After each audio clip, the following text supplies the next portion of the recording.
I'm the Dirty Chef Ian Russo. I'm going to show you how to make a unique burger sauce today. The classic Tataki sauce. We're going to kick it up a little bit and make it a dirt tzatziki sauce.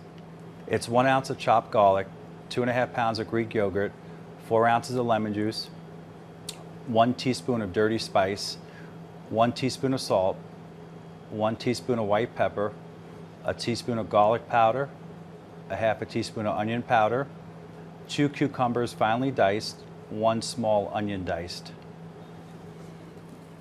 And it's a very simple recipe.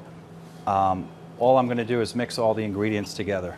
And as long as you measure properly, it'll be very hard to change this recipe up. It's black pepper, lemon juice, dirty dust,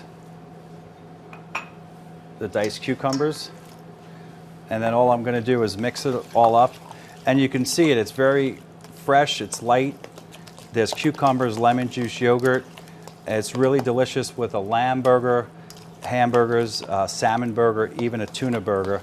There's enough ingredients in here that when you put it on the bun and you add the meat, whether it's tuna or lamb or beef, the burger pops in your mouth because the sauce has so much flavor. If you were to try this sauce outside of the burger, it's going to have a lot of flavor in it. But when you add the bun and the meat, it loses a little bit. That's why we season it with a little bit extra of all the ingredients.